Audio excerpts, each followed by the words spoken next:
Je te remercie de venir du coup là sur cette interview, parler business et du coup tu vas nous parler un peu de toi, ton aventure. Et j'aime aussi beaucoup partager toute cette transition, tu sais, genre la transition de vie de quand je deviens entrepreneur et toutes ces choses-là. Voilà, parce que ça a été mon chemin et puis je trouve que c'est toujours inspirant pour les autres de se dire, ah, mais moi aussi je peux peut-être faire quelque chose qui me plaît. On peut faire un job qui nous plaise et on n'est pas obligé d'attendre la retraite pour kiffer nos vies, Ouais, tu vois.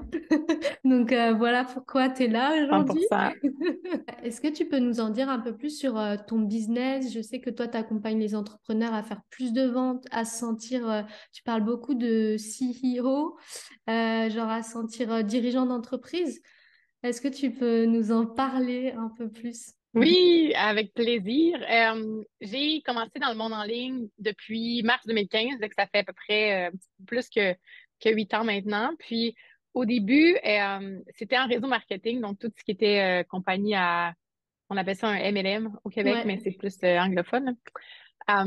Et puis, dans le fond, à l'époque, mon conjoint était militaire, le père de mes enfants, donc, et moi, j'étais agent de bord. Donc, ce que tu dis par rapport à cette mentalité-là de toujours d'aimer notre travail, c'est ce que j'ai toujours eu en tête. Par contre, quand j'étais à l'école, je me souviens, si on vient vraiment, je me souviens que je me sentais pas comme si j'étais à ma place. J'aimais aller à l'école pour le côté social, pour le côté, juste pour rencontrer les gens, puis mais dans le temps, je me souviens, j'avais pris une décision parce que c'est comme si quand tu allais à l'école puis tu poursuivais tes études, il y avait une mentalité que c'était si tu allais à l'université, si tu faisais des grandes études, bon, tu devenais médecin, avocat ou des choses comme ça. Personnellement, c'est tous des travails, des emplois qui ne me parlaient pas pour le côté fun ou le côté aimer ça. Fait que c'est comme si je m'étais dit, OK, on doit faire un choix sur aimer son travail ou faire de l'argent. Moi, ça a tout le temps été comme ce que j'ai perçu. Et je me suis dit, c'est pas vrai que je voulais faire l'argent, mais je me suis dit, c'est impossible que je vais aller faire. De toute façon, mes notes à l'école ne permettaient pas si je voulais aller étudier, par exemple, pendant quelques années pour vraiment aller faire ce travail-là. Mais je me suis dit, c'est impossible que je vais être malheureuse dans ce que je vais faire. Je préfère travailler un peu plus d'heures, faire plus d'heures pour faire un peu plus d'argent, mais dans un travail que j'aime plus. Donc, pour moi, je m'étais déjà condamnée à ça, si on veut, pour aimer ce que j'allais faire. Donc, j'ai été étudier dans le domaine de l'aviation et dans le domaine des voyages à ce moment-là. Donc, j'ai été agent de bord aussi. J'ai travaillé au sol à l'aéroport de Québec. J'ai fait beaucoup de choses par rapport au domaine des voyages puis dans l'aviation. Puis après ça, ben, je suis tombée enceinte. Fait que là, la vie change un peu parce que j'aimais ça quand c'était pas routinier. J'aimais ça. Pour moi, je me suis jamais vue de toute façon faire un 9 à 5 et aller travailler au bureau puis faire des tâches administratives. Je savais que c'était quelque chose déjà qui me parlait pas. Hmm. Euh, donc, quand je suis tombée enceinte, par exemple, c'est sûr que les priorités changent. Puis c'est ça, il y avait beaucoup de choses qui bougeaient. Et là, ce qui arrivait aussi, c'est que je savais qu'on allait devoir déménager éventuellement à cause du travail de mon conjoint comme il était dans l'armée à ce moment-là. Alors, quand j'ai travaillé en ligne, je me suis dit, oh mon Dieu, c'est parfait, je peux voyager, je peux continuer de voyager en travaillant un peu partout. Donc, mais ça va plus être un plaisir au lieu qu'un travail pour continuer dans mon domaine de l'aviation. Donc, travailler en ligne avant que c'était à la mode, comme je dis, avant Hmm. le temps du COVID et tout, là, dans ce temps-là, ça existait déjà, là, il y a comme un boom. Mais c'est ça. Fait que j'ai travaillé en ligne, mais pour moi, j'ai vraiment une passion par le marketing puis tout ce qui était branding. Euh, Ok. Ça a commencé sur parce que pour moi, le monde en ligne, c'est comme si c'était une traduction de la personne qu'on est déjà, des services qu'on a. Il y a comme vraiment beaucoup de psychologie à l'arrière de ça. Donc, surtout quand on a un personal brand qui, nous, on représente nos services. Donc, coach, consultant, un produit cher comme Apple, par exemple, que les gens sont tout vendus, ils attendent le prochain produit, il y a une liste d'attente versus, des fois, c'est un produit pas cher mais qui se vend pas. Tu sais, je sais qu'il y avait beaucoup de Hmm. messages en arrière de ça. Donc, pour moi, c'est vraiment quelque chose qui me passionnait puis que j'aimais en apprendre davantage sur le sujet. Donc, petit à petit, je suis vraiment plus peaufinée, marketée sur justement avec le marketing et le branding avec le personal brand.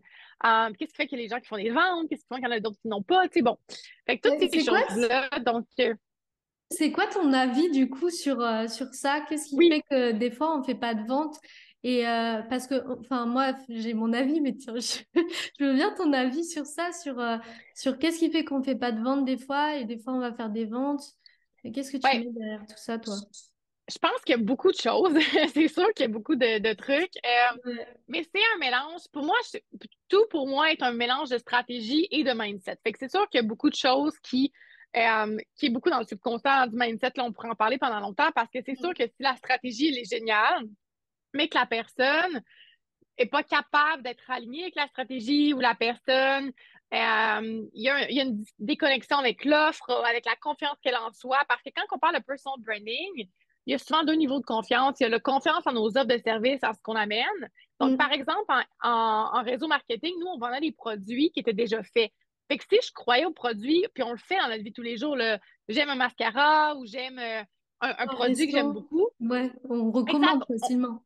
Exact. Mais ça, c'est détacher, nous, notre valeur personnelle quand c'est un produit ou quand c'est quelque chose qui est séparé, justement. Mm, Fait que là, mm, je me mm, dis, OK, je crois 100% au produit ou je crois 100% à l'offre que je fais, mais est-ce que c'est parce que c'est moi qui est derrière? Donc, si tu fais une formation en ligne, par exemple, c'est toi qui as créé la formation, qui a fermé les vidéos, là, peut-être que tu crois avec la formule, la certification que tu as fait, ces choses-là, comment tu amènes ton client là, mais vu que c'est toi qui le fais, est-ce qu'il manque de confiance en toi? Est-ce qu'il manque fait que ça peut être vraiment un mélange de plein de choses par rapport à ça. Des fois aussi, c'est l'alignement au prix avec lequel on va faire, l'alignement à la transformation qu'on peut donner.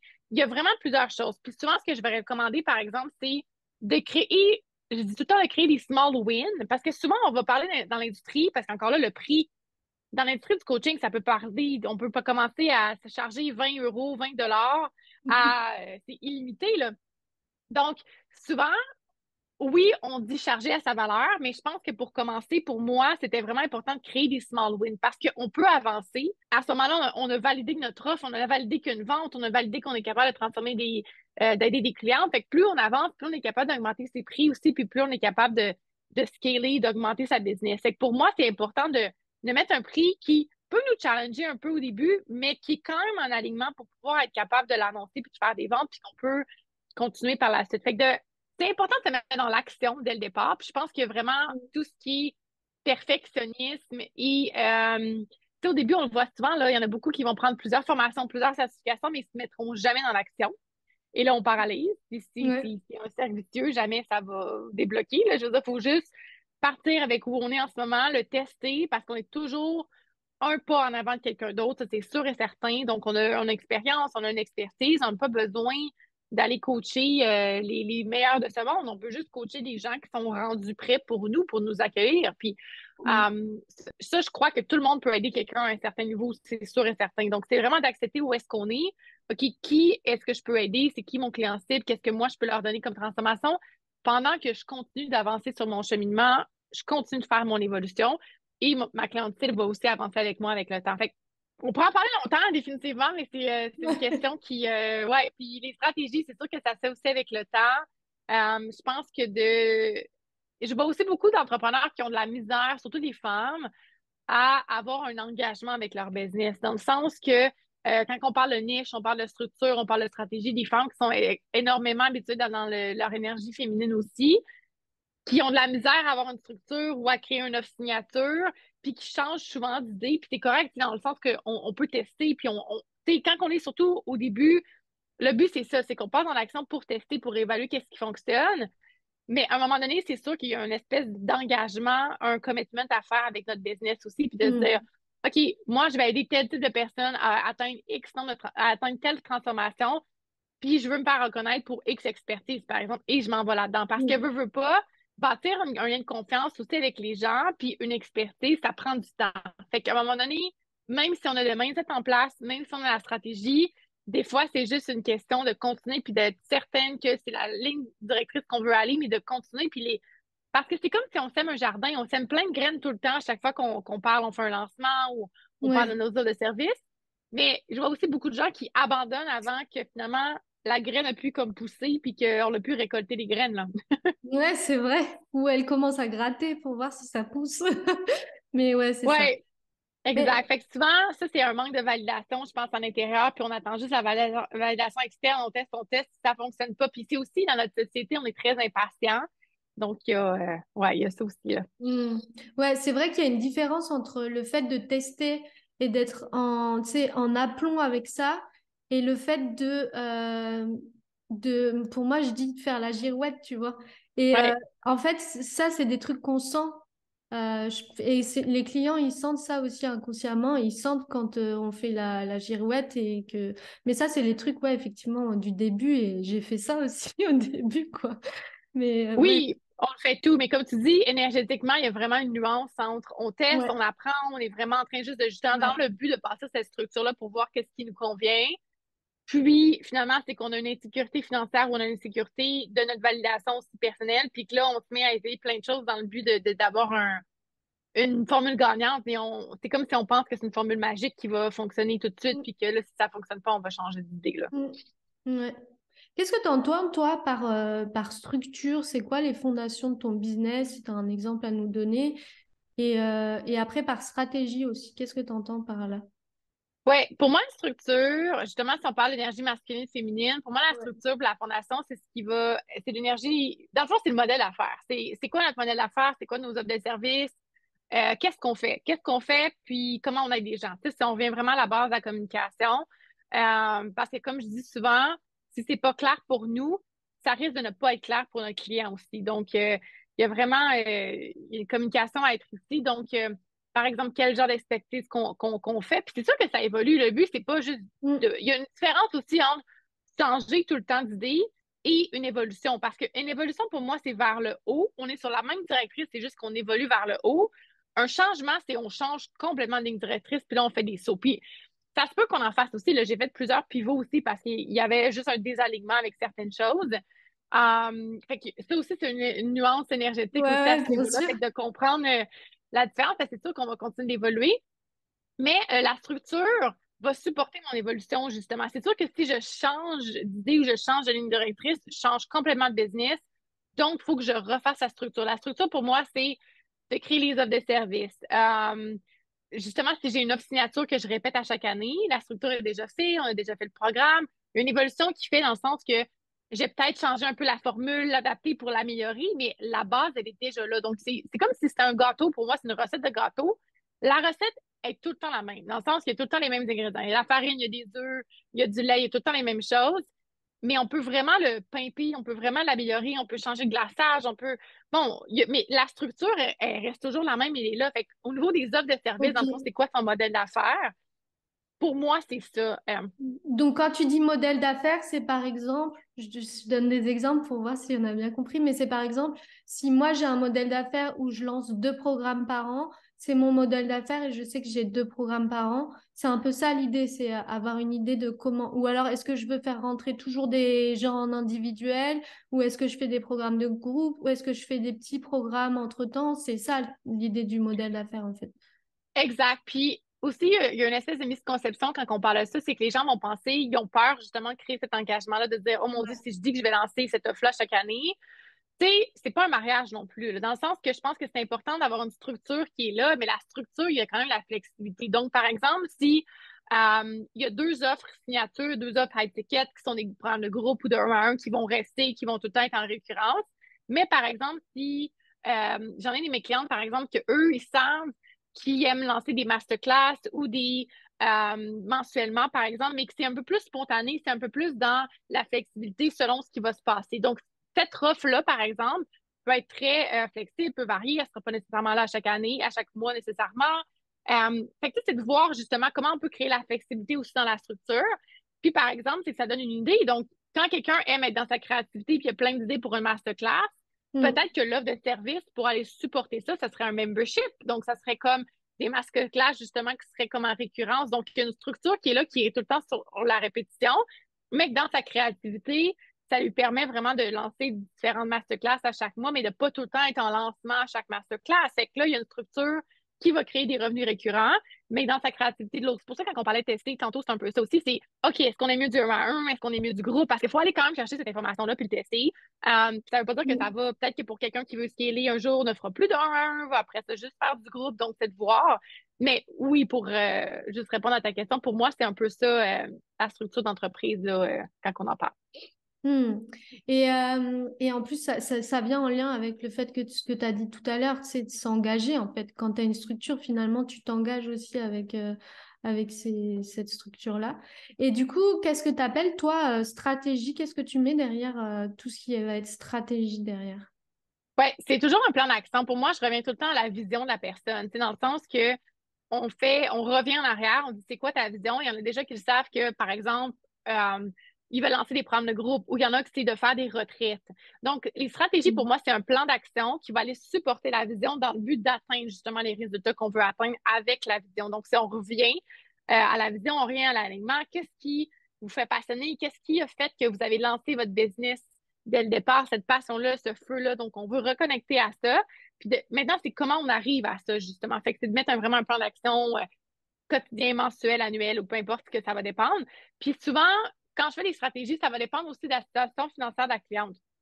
Donc, par exemple, est-ce que c'est quelqu'un qui a un emploi stable à temps plein? Parce que je dis toujours qu'il y a trois ressources. On a notre temps, notre argent, puis notre énergie.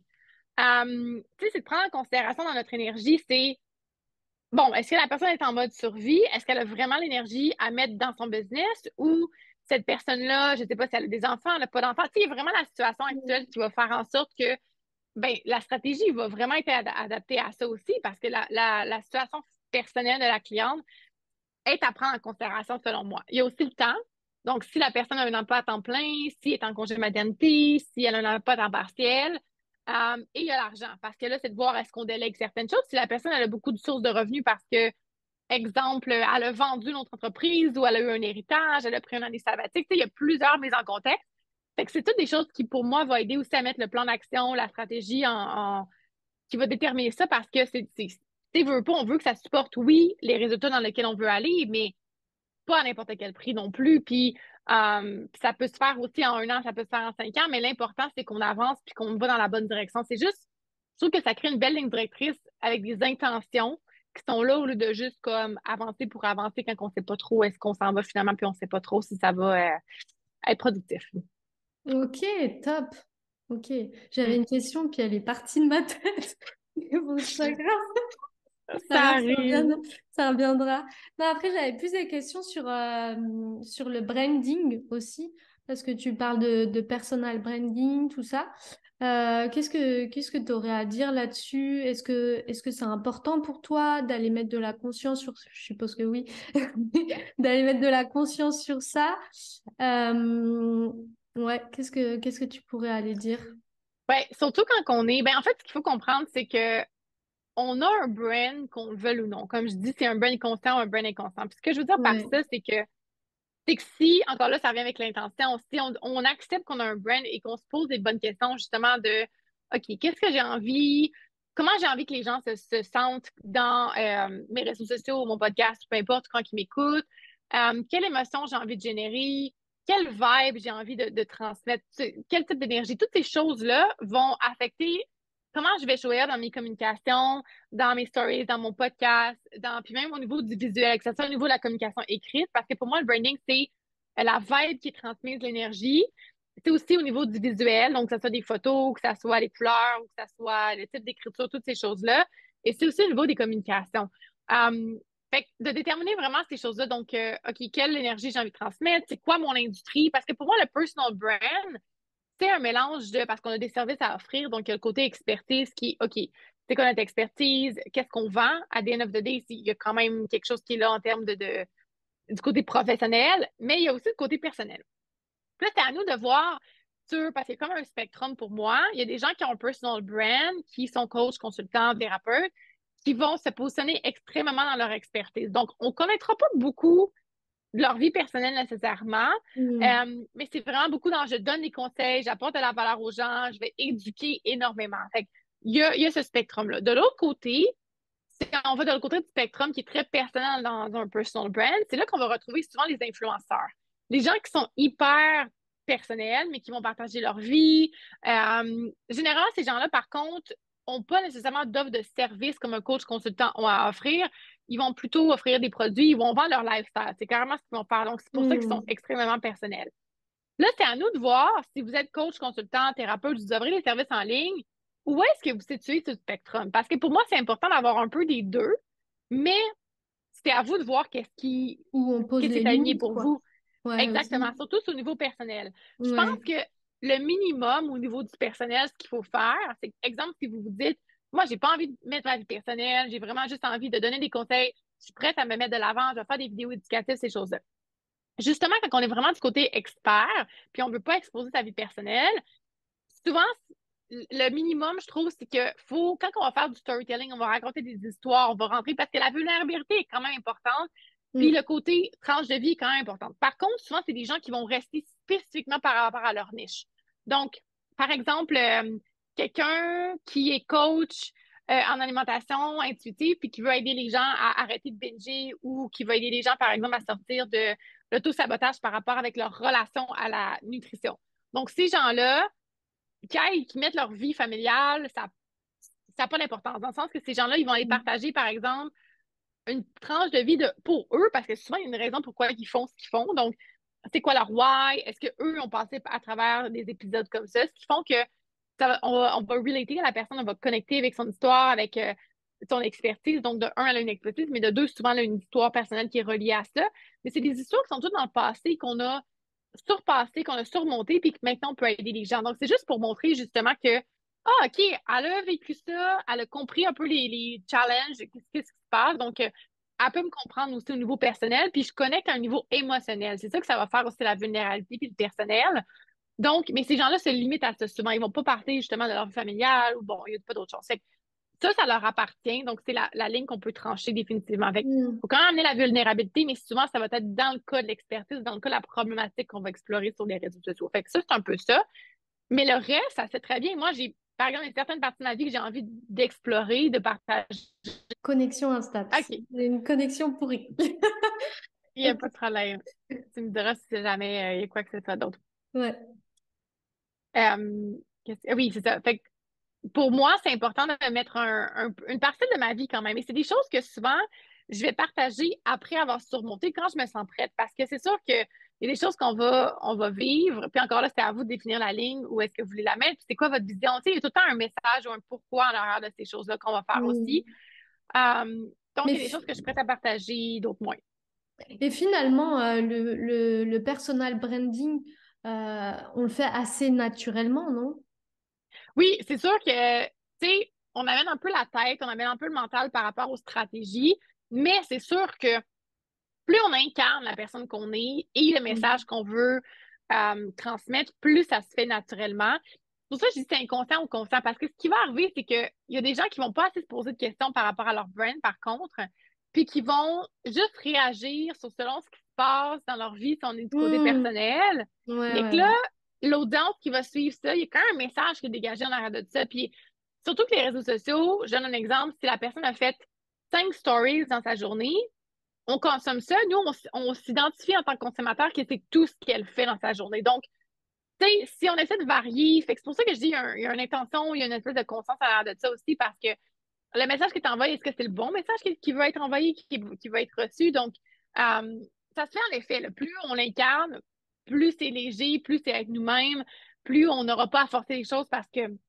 c'est juste de show up, mais sauf que quand je dis ça aux gens, les gens sont comme, mais comment? Tu sais, on aurait dit que c'est comme pour rentrer le mental un peu parce que quand on se dit, ben, il faut que tu sois toi-même sur les réseaux sociaux, ils savent pas par où commencer souvent, puis Mm. ils sont comme, mais là, je vais faire une story, puis je vais parler de mon chat, je vais montrer ma porte, tu sais, c'est comme, fait que c'est pour ça.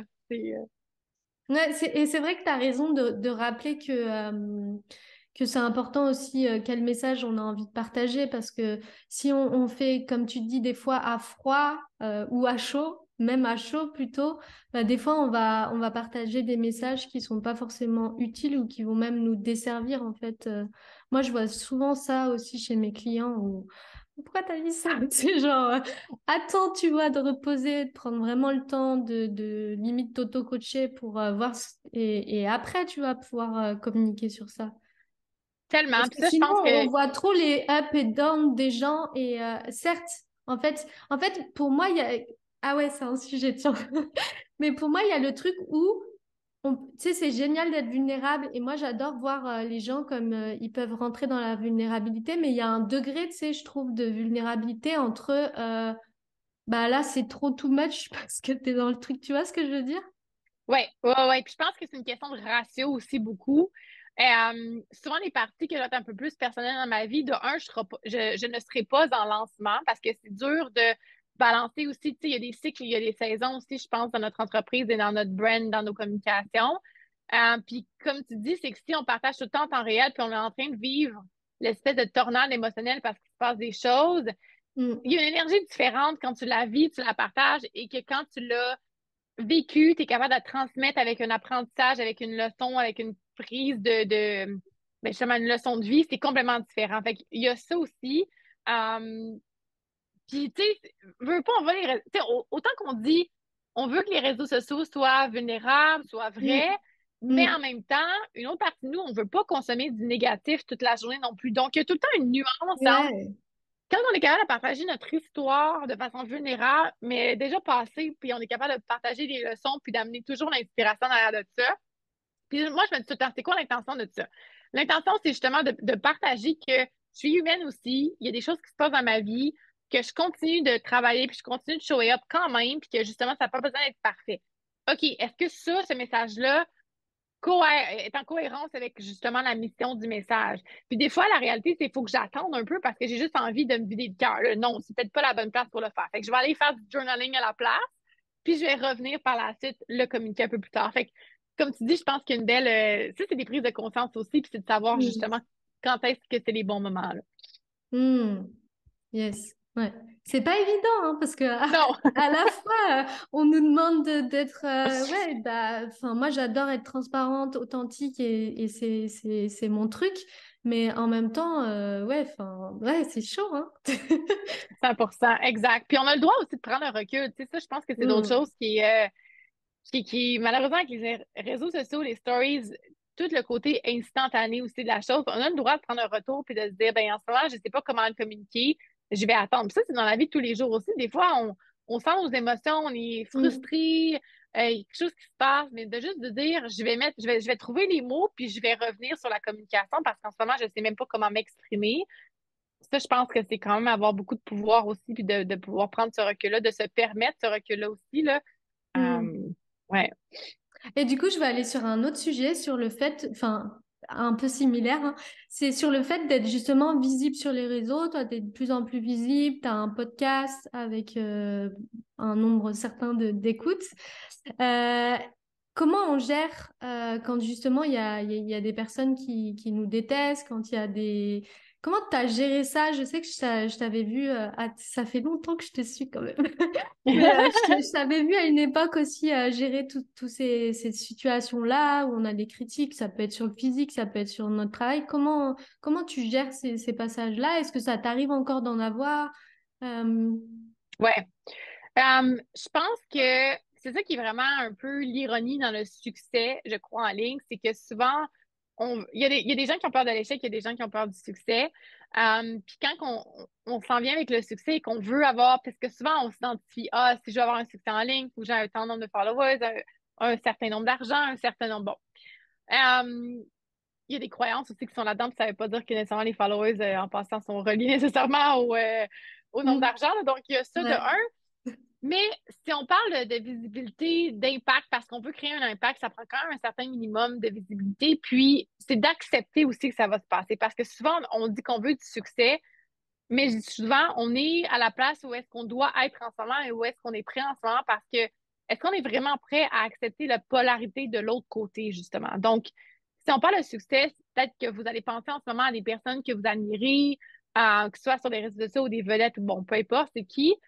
Ces C'est gens-là nul. sont connus. Oui, ces gens-là sont connus, mais est-ce qu'on est prêt à prendre la polarité de l'autre côté, justement, de dire, devenir, tu sais, de ce qui vient avec le succès? Parce que plus la personnalité est connue, tu sais, Céline Dion, ou bon, n'importe qui qu'on peut nommer, que tout le monde connaisse, c'est pas vrai que c'est tout le monde qui aime ces personnes-là. Tu sais, il y a certaines personnes que vont pas aimer. Fait que est-ce qu'on est prêt à l'accepter? Puis je pense que honnêtement, dans un cheminement personnel pour en arriver là, c'est là aussi que, puis là, ça va vraiment sonner un peu quétaine, comme je dis en bon québécois, mais c'est de s'aimer pour vrai, c'est vraiment de s'apporter cette validation-là parce que plus on est capable de s'aimer, de se valider, puis je sais que c'est difficile à faire avec le temps, mais ça vient, plus, en fait, moins ces critiques-là vont vraiment nous déstabiliser. Parce que je pense que, tu sais, on est quand même humain, c'est sûr que ça peut nous affecter à un certain niveau, mais il y a une façon de le prendre quand même. Souvent, c'est des choses que nous, on n'aura pas pris le temps de gérer ces émotions-là envers nous-mêmes. je pense que plus on va les attirer et plus elles vont nous affecter aussi, puis plus on peut les manifester parce que des fois, on a des certaines peurs de un Mhm. certain jugement des autres, par exemple. Fait que Ouais, ouais. c'est ça qui est bizarre parce que qu'à un certain moment donné, quand j'attirais ça, puis c'était surtout au niveau de ma vie familiale parce que je m'étais séparée du père de mes enfants.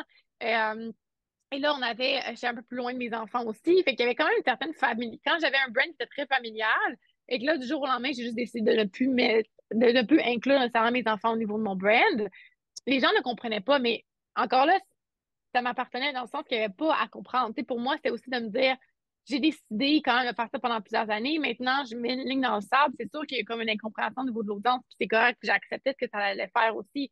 Mhm. Mais, euh, mais j'avais beaucoup de choses à vivre personnellement aussi, puis c'est tout ce que je partageais pour le moment. Je me disais, un jour, je vais revenir, puis là, je commence à en parler beaucoup plus librement, mais il a fallu que moi, je vive ce cheminement-là personnel, que je m'accepte, que je travaille la culpabilité, la honte de certaines choses aussi, parce que j'attirais les messages que j'avais peur d'attirer. Tu sais, à un Mais moment donné, ouais, mais ça, c'est un truc de fou, hein, quand même, hein. ouais, ouais. Fait que là, c'est de se C'est dire, mais il un y a tout le truc temps un effet miroir. Ouais. Puis là, de se Ouais. dire, OK, pourquoi est-ce que j'attire ça? Qu'est-ce qui se passe? Fait que aussitôt qu'on travaille sur ces choses-là, c'est drôle parce qu'après ça, ces messages-là disparaissent. Mm. Parce que je pense que dans l'énergie dans laquelle, comment on show up, ça va complètement changer. Puis justement, tout transmute. Puis justement, quand on est vraiment dans son pouvoir, puis on est vraiment à l'aise avec ce qu'on transmet, je pense que c'est là que que ça va changer. Finalement, le message va être positionné de la façon dont on veut que ça soit positionné. Puis oui, il y avait une fille que je suivais, son nom c'est Rachel Hollis, je l'aimais beaucoup. Puis à un moment donné, elle a dit que elle, tout ce qui était témoignages, commentaires, tout ce qui était à la vie publique, c'est plus elle. Elle a décidé de ne plus regarder ça du tout. Même si 99% du temps, c'est des commentaires, des feedbacks qui sont positifs, le 1% l'affectait encore. Parce qu'encore une fois, on est quand même humain. Mm. Donc, elle, ce qu'elle a décidé de faire, c'est juste de ne plus les regarder du tout, puis de déléguer ça à son adjoint, puis c'est eux qui allaient filtrer les commentaires, qui allaient retirer ou qui allaient bloquer ou qui allaient continuer. Parce que c'est Mm. ça qu'ils vont en avoir, là. Je veux dire, je pense que c'est d'accepter aussi que plus on est soi-même, c'est la même chose pour nos clients. Plus on est spécifique, plus on est soi-même, plus on est vraiment intentionnel, plus on va attirer les bonnes personnes, les bons clients, les bonnes personnes dans notre audience. Mais ça va aussi avec le fait de créer une autre polarité, encore une fois. Ça veut dire que plus on est spécifique, plus on est nous-mêmes, plus il y a des gens qui vont pas nécessairement adhérer à ce message-là et c'est OK. Fait que c'est pour ça qu'on essaie un peu de la jouer safe au début. On n'a pas d'être spécifique, on n'a pas d'être nous-mêmes, c'est qu'on veut se faire aimer de tout le monde, mais en réalité, quand on se fait aimer de tout le monde, on la joue neutre. Puis quand elle la joue neutre, c'est souvent là qu'on n'aura pas l'impact qu'on veut vraiment créer, on n'aura pas vraiment le message profond, vraiment la connexion qu'on veut créer avec notre audience. Donc, de comprendre que ça vient qu'une polarité, euh, déjà là, je pense que c'est une belle prise de conscience là, qu'on peut vraiment avancer avec ça. Mais c'est ça, il y a des systèmes qu'on peut développer aussi, déléguer ça, puis bon, à Mm. suivre, là, mais ouais. Ouais, et après, c'est justement voir. Enfin, moi, je trouve que, comme tu dis, c'est ouf déjà de voir que, genre, des fois, c'est juste 1% ou juste un message sur plein de messages qui affectent. Et après, tu vois, tu te dis s'aimer, mais c'est même au-delà, c'est genre, comment je peux voir au travers de l'autre qu'en fait, il vient me déstabiliser. Donc, il y a un truc qui joue pas chez moi, Ouais, quoi. Enfin, tu vois? ouais, exactement. Puis ça, je pense qu'il y a ça aussi, c'est dans chaque jugement et dans chaque message, il y a de la peine et il y a de la douleur. Et quand on est capable de se déconnecter personnellement aussi, puis de regarder ce message-là d'une autre perspective, de se dire, OK, d'une perspective objective. Je pense qu'en tant que femme, les hommes sont meilleurs à le faire, souvent, à se détacher un peu plus émotionnellement. En tant que femme, justement, c'est de se détacher de sa valeur personnelle. Parce que, tu sais, même quand que c'est un programme, par exemple, on va lancer une offre de service, des fois, c'est un commentaire négatif ou un commentaire objectif, en fait. Mais nous, on va le prendre personnel par rapport à notre valeur Mm. personnelle. Mais c'est de se détacher de ça parce que même si c'est un personal brand, notre business, elle a quand même son identité. L'offre de service, elle en a quand même une autre. Puis justement, si on n'est pas capable de prendre la critique, on ne sera pas capable d'améliorer puis d'optimiser nos offres de service et d'offrir un impact et une transformation encore plus Mm. profonde parce que c'est avec le temps aussi, on a des feedbacks, on apprend, on peut les appliquer, on améliore, on continue. Donc, c'est comme ça aussi qu'on continue à avancer puis qu'on a vraiment un produit qui est sur la coche, comme j'avais en bon québécois. Donc, tu sais, un produit qui est vraiment A1, alors c'est sûr que ça vient, il faut le tester, puis il faut avoir des Ouais, commentaires, c'est des ça. feedbacks aussi, tu sais. Être Euh, capable de recevoir les feedbacks, quoi. Ouais. Et oui, pour puis c'est de se s'améliorer. détacher. Exact. Ça veut pas dire qu'on n'est pas bonne, ça veut pas dire, tu sais, ça veut pas dire qu'on n'est pas à la bonne place. C'est juste de dire, OK, comment est-ce que je peux prendre ça de façon objective? d'améliorer cette offre-là. Merci pour le commentaire. Puis c'est tout. C'est aussi simple que ça. Puis j'avais aussi un conseil à un moment donné, je me rappelle pas où est-ce que je l'avais reçu, qui l'avait mentionné, mais par rapport à ce qu'on est en train de dire, justement, il y avait quelqu'un qui avait fait comme un Google Drive ou une partie de son téléphone qu'elle avait mis comme un fichier, qu'elle avait mis tous les commentaires positifs. Donc, quand elle a des mauvaises journées, elle a fait juste retourner sur, ou par exemple, on focus sur le 1% des négatifs, elle allait retourner dans ce fichier-là, puis aller voir vraiment tous les Ah ouais, je commentaires, puis faisais l'impact ça au qu'elle créait. début. Je faisais ça Fait aussi que au début, c'est ouais. puissant aussi, là, donc Ouais. comme exercice, fait que il y a ça aussi qui peut vraiment être génial parce que c'est sûr que sais, les montagnes russes, il y a des journées où ce Mm. que ça nous tente un petit peu moins, il y a des journées qu'on se remet un peu plus en question. Puis c'est correct aussi, moi, dans ce temps-là, je prends juste du recul pendant cette journée-là. Je peux aller justement connecter à ma mission, mon impact, juste se reconnecter à globalement là, avec ce que je veux offrir, puis avec les témoignages justement des clients avec lesquels j'ai aidé. Puis après ça, c'est comme OK, on peut bien repartir. Trop bien. Ok. Où est-ce qu'on peut te retrouver, Mélissa, sur Instagram? Quels sont tes programmes en ce moment? J'ai vu que tu avais un programme en immersion, non? Je sais pas s'il est Oui, encore disponible, mais où est-ce qu'on peut trouver? Qu'est-ce que tu as à offrir en ce moment? oui, en ce moment, mon focus business dans les 2 dernières années, en fait, a été mon agence de branding qui s'appelle Brand Extension. Fait que ça, justement, c'est une agence de branding, donc on fait tout ce qui est création d'identité visuelle, site web, page de vente, Tu mes autres disais services. que tu avais ton... On va la refaire quand même parce que sinon ça va Oui, être... c'est parfait. Ouais, Ouais. Où est-ce qu'on te retrouve? Donc, tu avais ton entreprise de personal branding pour faire les sites internet et voir tout ça. exact. Ouais, au niveau de l'agence de branding, on se positionne vraiment pour le personal brand, justement, pour coach, consultant, entrepreneur de services, qui sont rendus un peu plus là dans leur business. Donc, tout ce qui est nouveau, identité visuelle, page de vente, site web, ces choses-là. Podcast aussi pour les gens qui veulent se lancer, positionner leur podcast, leur visuel. Puis, ça, c'est vraiment au niveau de mon équipe puis de la business de l'agence. Sinon, au niveau des offres de coaching, consultation, oui, j'ai des offres, justement, des offres d'une journée, c'est des offres intensives, donc de business intensives, c'est des 1 à 1. C'est vraiment le but avec ça, c'est pour quelqu'un qui veut aller plus vite, qui veut être de la clarté, puis la stratégie, puis la structure. Donc, on fait vraiment une plongée en profondeur dans la business. Donc, c'est pour ça que c'est une journée complète afin de créer, ça peut être par exemple un lancement pour une personne, déterminer l'offre de service, déterminer le lancement.